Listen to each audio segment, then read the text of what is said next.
Hey guys, welcome back to my channel. Today I have a pretty fun video for you guys. You guys seem to have really liked my Bali travel video, so I'm excited to share with you guys my first kind of like travel review video. But essentially I'm going to talk you guys through my entire experience solo traveling in Bali and give you guys my rating for everything that is Bali. Just a quick disclaimer, these are obviously just my own opinions. I was in Bali for a week by myself this Christmas break, so yeah, that's about all the experience that I have with Bali is that week that I was there, but these are kind of the things that I noticed and the opinions that I formed while I was there, so just want to share it with you in case there are any of you looking to solo travel, especially females. I know it's kind of scary for females to solo travel just because you know, we're fragile sometimes. But yeah, I hope this video kind of helps those of you looking to solo travel there or even just to travel there, and I hope it gives you some tips and pointers of what to do and what it's going to be like traveling to Bali. I feel like this is going to be a long talking video, so I'm not going to waste any time and I'm just going to jump right into it.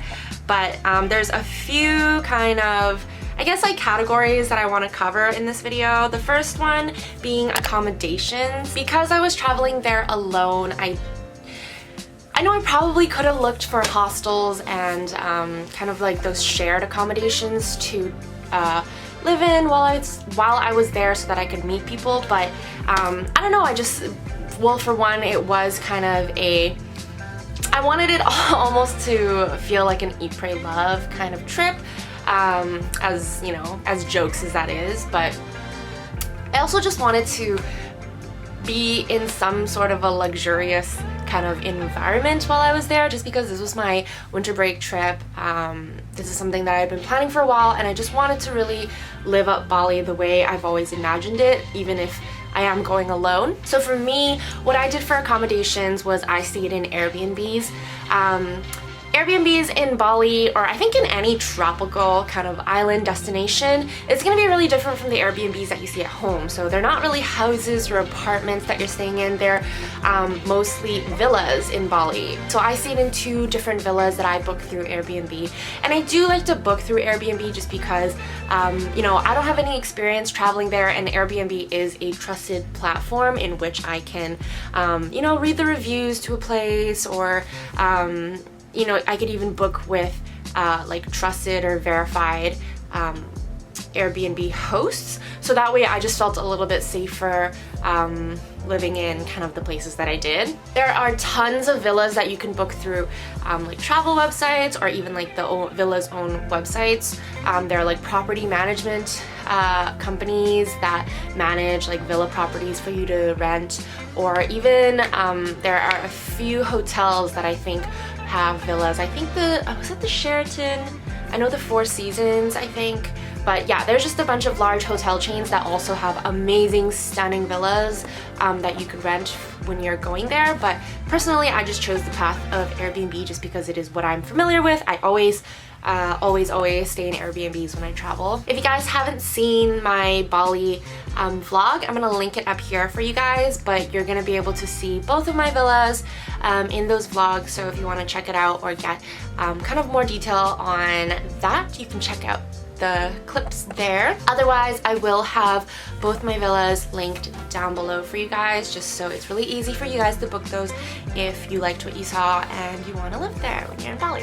As for pricing, so the villa that I stayed in Ubud, which was a 2-bedroom private villa, it came out to be $524 Canadian, so $524. And then the villa that I stayed in Seminyak, which was just a 1-bedroom villa, that one came out to be $355 Canadian dollars. So I was just at the Seminyak villa for 2 nights, and then I was at the Ubud villa for 17, 18, 19, 20, 3 nights. So in total, I stayed in Bali for 5 nights, and I spent around $700-800 on accommodations. Like I said, I wanted that to be kind of the main thing that I spent money on, and kind of still have that luxe environment to stay in, so that it was still kind of a more I guess like I don't want to say bougie, but still kind of a nice vacay it wasn't my goal to do like a backpack trip through Bali, although I do know a lot of people who do, and stay in hostels or stay in like yoga retreats, and those are awesome, and I would love to do that one day, but that was just not the goal of this trip. Next, talking a little bit about transportation. So this was kind of the other thing that I was worrying about in Bali, because you know, there are a lot of information about affordable transportation options in Bali, such as Bluebird or Gojek, but I did also read that a lot of locals dislike those kind of transportation apps just because it steals away business from local taxis. And I wasn't really sure of the situation until I actually got there and experienced it, but in Ubud especially, local taxis are kind of the main business that I saw everywhere. So what I mean by that is there are tons and tons and tons of local taxi drivers. So no, they're not with a company. It's not like a yellow cab that's like run by the government or anything like that. Their definition of local taxis are just locals who drive either vans or other vehicles and to get you around. So yeah, I guess taxiing is a very local business, especially in Ubud, and there are huge signs like all over Ubud town that says, if you love Ubud, don't use Bluebird, Gojek, like any of those transportation applications. And then yeah, if you love Ubud, use local taxis. So I think while I was staying in Ubud, the only time I used a Bluebird, did I even ever? Yeah, I think I only used a Bluebird one time, and it was to get to an attraction that was slightly outside of town. But other than that, I really just tried to utilize local taxis. Gojek, by the way, is a transportation application that allows you to call or book like scooter rides. But there are local taxis that are scooters as well. So yeah, while I was in Ubud, going just from my villa down to Ubud town, I just took local taxis. So for me, because I was staying with an Airbnb and you typically have a host with an Airbnb, I just contacted my host to get him to call me a local taxi when I needed it. Or when I was in Ubud town, there are tons and tons and tons of local taxi drivers that have signs or will try to wave you down. So just kind of knowing a good price of what you should pay going like a certain distance is good, because when you're chatting them, you want to negotiate the price a little bit because they will give you a price that is quite high. And how I found out what the right price was I just asked my host, and I was like, hey, I want to probably travel between town and like home pretty often, so what's a good price to ask for when I'm trying to book a taxi? And he was really helpful. So from my villa down to the Ubud town, which is like probably an hour-ish walk, but like 10-15 minute drive, costed me around 80,000 rupiah to 90,000 rupiah, which is roughly like $8 to $9 USD. Whereas the Bluebird apps and the Gojek apps, they are a lot more affordable. I think the one time that I used the Bluebird app coming from like the bottom of Ubud town up to the villa costed me only, I think like, I want to say 35,000 rupiah, which was like $350. So you can really see the price difference. However, because I was there, I just wanted to support local, and I did utilize local taxis a lot. And I mean, at the end of the day, like the ride still isn't very expensive. For a 10-15 minute ride, I was paying about $8, and yeah, that was something I was willing to spend. Also didn't want to like cause a riot trying to call a Bluebird to the middle of Ubud town, so yeah, just trying to be safe. In Seminyak, however, it's a totally different story. Seminyak is such a popular tourist attraction that pretty much there are, I don't know if I saw a single like local taxi trying to wave me down, like a local taxi driver, but I saw tons and tons of Bluebirds and a lot of Gojek. Bluebird taxis are going to be really, really recognizable because they have a blue taxi car, but also the drivers wear these like bluebird uniforms, so that's going to be really important for you to make sure that you are getting into a legit bluebird taxi, because there are actually fake bluebird taxis, but just make sure you're calling the taxi through the app. The app will give you the driver's like license plate, and then when your driver comes, just make sure you check that license plate.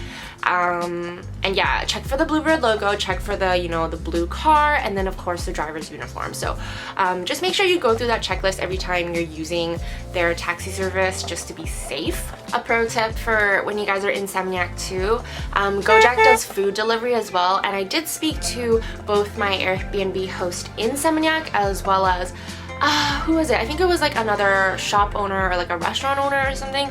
But Gojek is what they recommend for food delivery service. It's super fast, super easy to use. The instant chat is really great for communicating with your driver.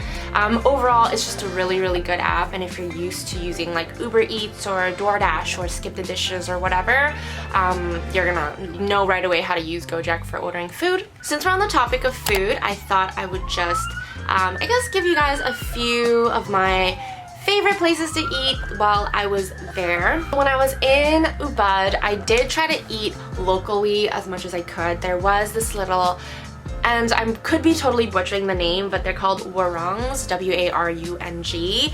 But they're just these like little local cuisine huts that you see on the side of the road.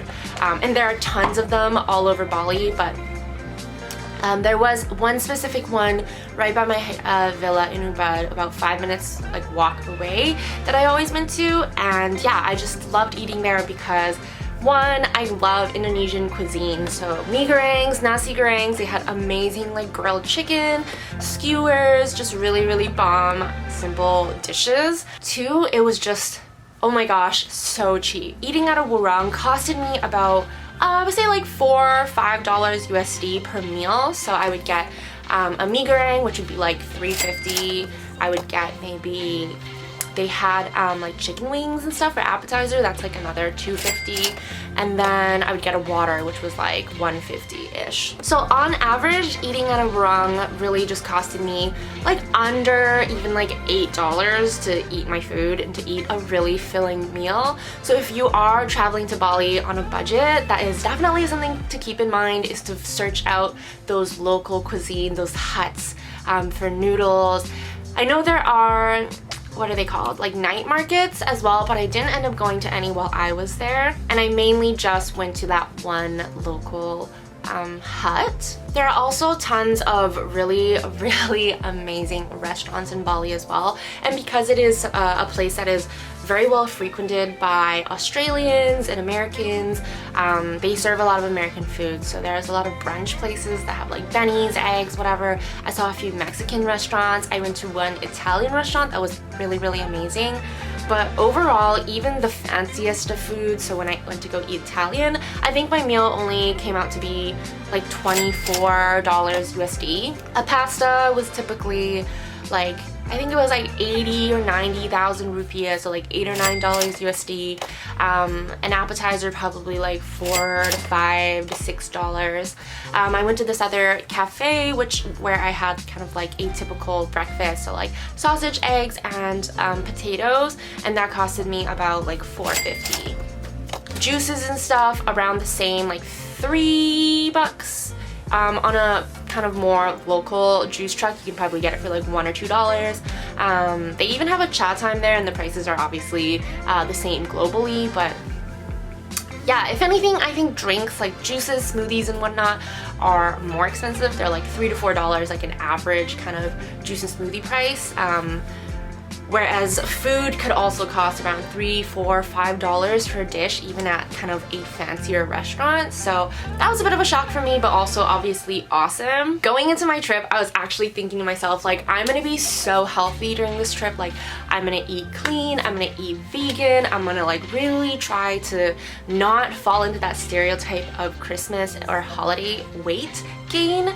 And that totally went out the window as soon as I found out how cheap food was in Indonesia. So yeah, keep that in mind. As for shopping in Bali, I don't know if people go to Indonesia to shop, but I didn't think that I would buy anything while I was there. I know that they do have some malls there, but I never really even went into a legitimate like mall where they sell brands and whatnot. But I did do a little bit of gift shopping while I was there, and mainly I just kind of browsed like markets and little boutiques kind of throughout Ubud. So stuff like elephant pants and like maxi dresses and wrap skirts, that sort of stuff you can really find in markets, and the one that I went to was the Ubud Market. I don't know if there's multiple, I just saw on Google Maps that it was Ubud Market and I walked through it, but there's tons and tons of little stores and they all typically kind of sell the same product, but it's still really worth it for you to actually walk through and talk to the shop owners and touch the fabrics and really just go into each store, because each store owner is going to give you a different deal. So obviously there's like a set typical like standard rate that they're going to charge tourists, but you know, some shop owners might be in a better mood or just want to make a sale quicker. You know, everybody's different. So that was what I found the most. For example, a dress in the first store I went into was set at 300,000 rupiah, which is roughly $30 USD, and I was not willing to spend that much on a maxi dress, especially since I knew that I've had friends who've gone there and shopped and bought dresses at like $7, $8. So I talked it down to about like $15. And then I started looking at other dresses in the store, and I was just seeing if I could talk the price down more if I bought more, because I was buying gifts anyways. I don't think I ended up buying at my very first store, but I think the second store I went into also gave me 300,000 rupiah, and then the next store I went into set the price at I think like $150 or $200 rupiah. So it was a much smaller store, and it wasn't a store that was on a main street, so that was probably why. The material of the dresses were all like very similar, if not the same. Maybe there are like different patterns at this store that you're not gonna be able to find at the other store, but typically it's like standard across the board and you're gonna be able to find the same stuff over and over again. So typically I think I ended up paying like $8 to $10 per like maxi dress or longer skirts, just because they are more fabric.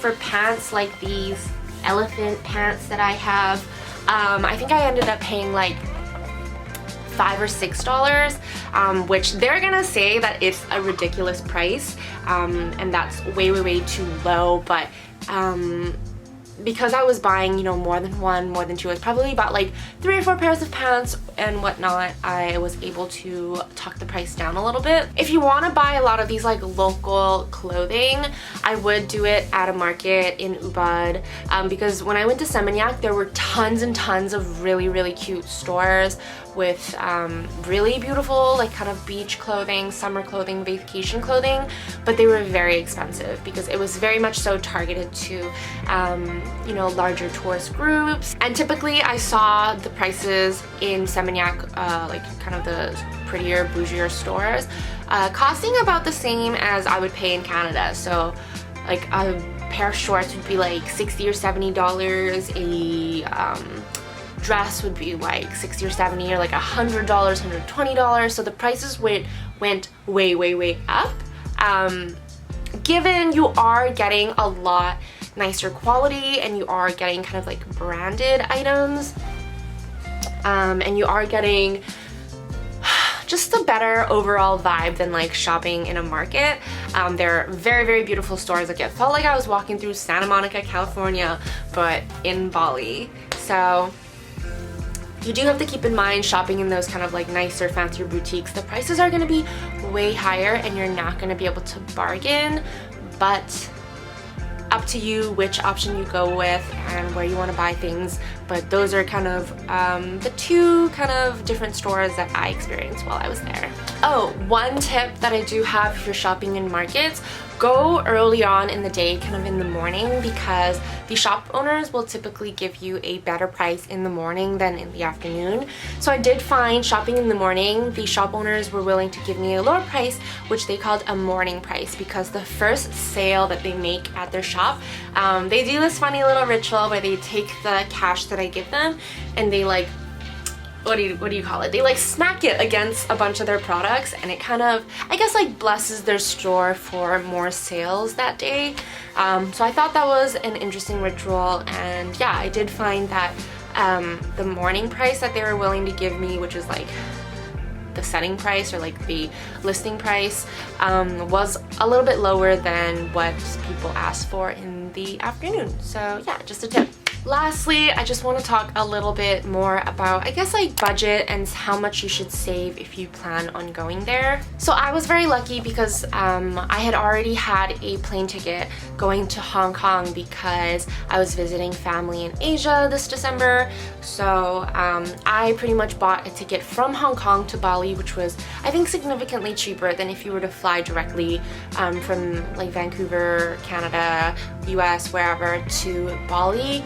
My round trip ticket from Hong Kong to Bali costed about $500 or $600, I believe. I think it was like $600 after taxes and fees and whatnot. I'm gonna just go ahead and show you guys the prices that I see on Hopper, how much it costs to go to Bali. So when you are flying into Bali, you are flying to their Denpasar airport. So in May, where it's supposed to be a little cheaper, it costs about $869 for a round trip to Bali.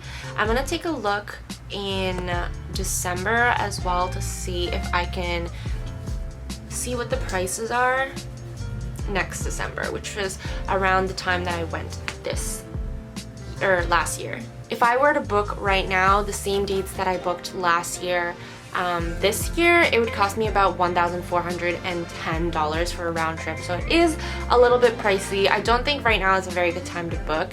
Hopper is telling me that I should wait and I could save a couple of $100s, but if you are able to, maybe check Skiplegged or a different application to see if you can fly into somewhere in Asia for cheap first. So anywhere like Hong Kong or even Shanghai, Beijing, just get somewhere closer and then fly to Bali, and that's gonna give you a way cheaper price. Again, because I was staying in nicer villas and Airbnbs while I was there, it costed me a little bit more than it would if you were obviously staying in a hostel or like a more affordable hotel there. My Airbnbs were both under $200 a night. I think they were like $150 or $160 a night. One of them was like $160 a night, and it was 2 bedrooms. So if you were going with a group of friends, even if it was just like 2 couples, that would make it significantly cheaper for you. So I do think that the villas are very worth it to rent, especially ones that have 2 bedrooms or 3 bedrooms, because the price difference isn't going to be that big. It's still going to be roughly between like $150 to like $300 a night, and if you're able to split that between even like 3-4 people, it's going to make it so worth it for you to stay there. For transportation, oh, one thing I forgot to talk about, transportation from the airport to Ubud or the airport to Seminyak, that's gonna be your biggest transportation cost within Bali, is from the airport, or like to and from the airport. I think I paid around like $35 to get from the airport to my villa in Bali, which was about it was like an hour-and-a-half ride. It was a long ride, so still it wasn't like that much money. I remember when I was in New York, going from I think like JFK or Newark to the Lower East Side, costed me like $60 or $70, and I was like, Jesus fucking Christ. Yeah, if you compare it like that, it's a lot cheaper just for that ride. Of course, you can take a Bluebird. Again, that's going to be so much cheaper for you, but it is kind of annoying trying to like get out of the airport and find the Bluebird station because they're not allowed to come into the airport to pick up customers. Again, the whole local taxi thing. So I did just book a car. I got my Airbnb host to book it for me, but you guys can actually book one through services like Klook.com. If you guys haven't checked that out, I will link that down below, but you're able to book airport transportation or airport transfers through that as well. But yeah, overall transportation, I probably spent like, I want to say maybe $20 a day if I was going like round trip places. Obviously, if you were going to further, more remote places, you could either do it with a tour or you can go by yourself, which that price for the taxi is going to be a little bit more, but I think just overall it's still significantly cheaper than taking a taxi anywhere in North America, and yeah, it's just again a price that I was willing to shell out because I was traveling alone. One thing, you do have the ability to rent scooters if you would like to ride scooters. You can even rent motorcycles. So if you know how to ride a scooter or motorcycle, that's going to be amazing for you to travel that way, and also it's gonna be so much fun and way cheaper. But because I've never ridden a scooter before, I didn't want the first time for me on a scooter to be in a foreign country, in a place I've never been, in a place where the roads are very tight and the traffic is very intense, and yeah, I pretty much didn't want to die. So I mean, but if you are familiar with riding scooters, or if you're even just like with a group of friends, I feel like it's a lot safer. You do have that option. My first villa that I stayed in Upad actually had like scooters included as a part of the villa for me to use. I didn't use it, but you do have that option as well. So that is my overall review of my Bali trip. I hope you guys enjoyed this video. I hope you guys found some tips that were helpful to you. I think that just about covers everything I wanted to talk to you guys about. Thanks for the person who requested this video, and thank you guys for all your support on my Bali vlogs. I am so happy to know that you guys enjoyed it. And yeah, I'm really glad to bring some of the knowledge that I picked up while I was there back to you guys. If you have any questions about anything I talked about in this video, or the villa I'm staying or whatever, leave me a comment down below. I am trying to reply to every single comment that I get through YouTube, because I still am a smaller platform. I'm able to do that, and because I'm able, I'm going to, because it's just a great way for me to connect with you guys, to reply to you guys and chat with you guys about stuff. So I always try to reply to my comments. Or alternatively, you can tweet at me at Angel, ZHNG, or DM me on Instagram at Speak with Angel. Do whatever you like to reach me, but go ahead, reach out, and I will try to answer as many of your questions as possible. I hope you guys are having an amazing day wherever you are in the world, and I will see you guys in my next video. Bye!